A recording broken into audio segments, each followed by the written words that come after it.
So everybody's fascinated these days about credit score, credit score. They use the younger generation. Oh, my credit score, I have a high credit score. What is your credit score? You can get it right now by pressing this button and getting your credit score. This is dumb and actually silly because you see, your credit score doesn't really matter to you unless you're going to get credit, and the credit institution pays to get your credit score. What you need to know is your credit report. That is what is important to the consumer. Your credit report gives you a history of what you're doing. And by looking at your credit report without paying a penny, you can see what your credit score is. Your report shows us the ups and the downs of your story, what you've done with credit, how you spend credit, how many times you use credit. Are you a credit seeker or are you a credit abuser? Do you apply for credit cards every week? Do you pay your bills late? Do you pay your bills 60 days late? Do you pay your bills early? Your credit report shows everything you do with credit.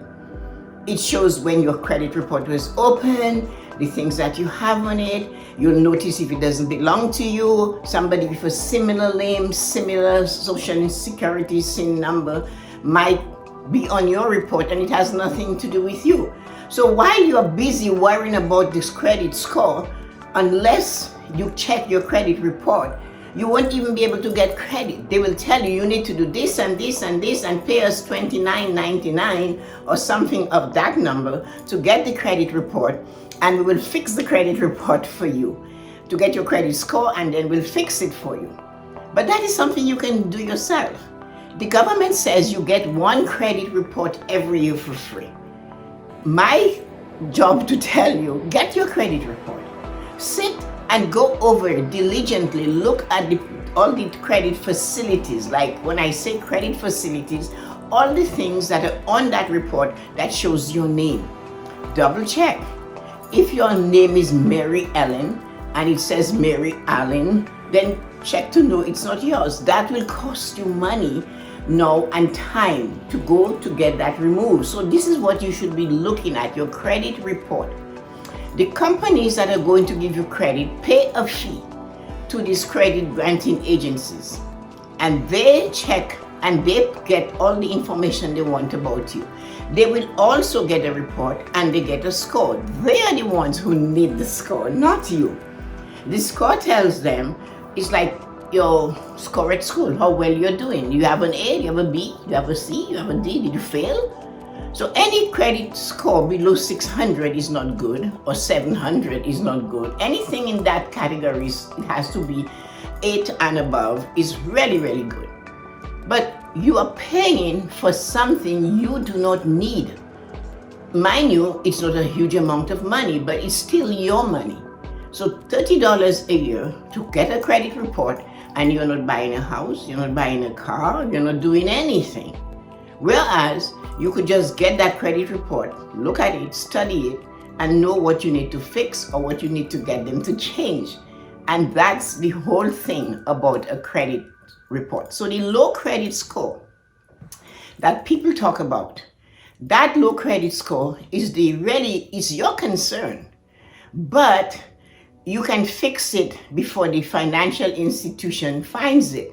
If you know you're planning to buy a home, to rent a place, to buy a car, and you're going to need credit, you get a credit report for free. Avoid the little corner that says click here for a credit score, and get that credit report for free. Look at the credit report. If you notice you paid your bills late a few times, now you know this is something you need to fix going forward in order to raise your credit score when it's time for you to get the credit. Now, another thing you have to avoid is applying for credit cards everywhere. So company A turns you down, you go to company B and you go on. That shows you are a seeker and an abuser of credit. That each time you take what they call a hard hit on your credit, it drops your score. So when you keep seeking credit and you keep getting refused and you keep going to company to company to company to get another credit card, you're bringing down your credit score. The best thing to do is to have 1 or 2 credit cards, get your credit report, look at all the other lines of credit, or if they put different things on there. Look if somebody, if a family had your name and social insurance number, and they apply as you for a credit card, that credit card is on your name. As a matter of fact, I have a young man that I just got that information on Sunday. That young man is just turned 18. He has the same name as his father, Brett, whatever his name is. The father has a credit card with one financial institution. This young person is just turned 18, so he does not have a credit card.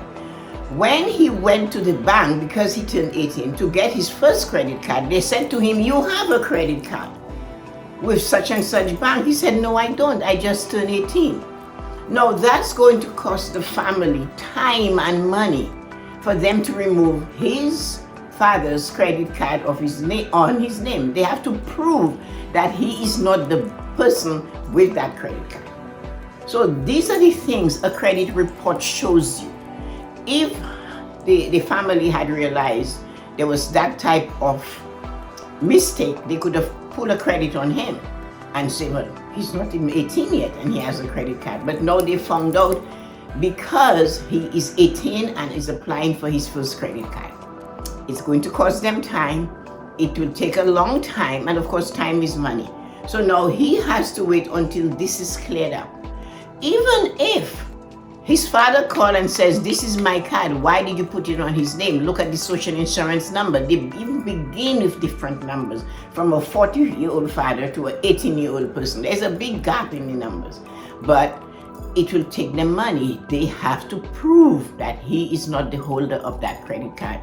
And that will be something that might take months, sometimes a whole year. Forms have to be filled, affidavit has to be sworn. So these are the type of things that happen with your credit. That's why it's important to get the report and leave the score to the financial institution. Your job is to have a clean credit slate, meaning that you pay your bills on time. You do not have 100 credit cards and think it's the best thing in your life. And if you can keep those things to 2-3 maximum credit cards, pay them every time on time, pay your rent on time, pay your cell phone bill on time, pay any bill you have to pay on time. And on time means that the money should be in the company's account 3 days before the due date. If you pay on the due date, guess what? You're 31 days late. So let's say your due date was today, and you went and you did a transaction from your bank to their bank to them today. Chances are they'll get it at 1 minute after 1 tonight. 1 minute after 1 tonight is the next day. So no, you're not 1 day late, you're 31 days late. That goes on your credit report. And a continuation of that habit over time really decreases your credit score. So that is what you need to know. There is the housework that needs to be done. It's just not getting a result. It's doing the housework, cleaning up, keeping it tidy, and then you will get great results. So I hope you enjoyed this short video, and you can join me another time for another video of that kind.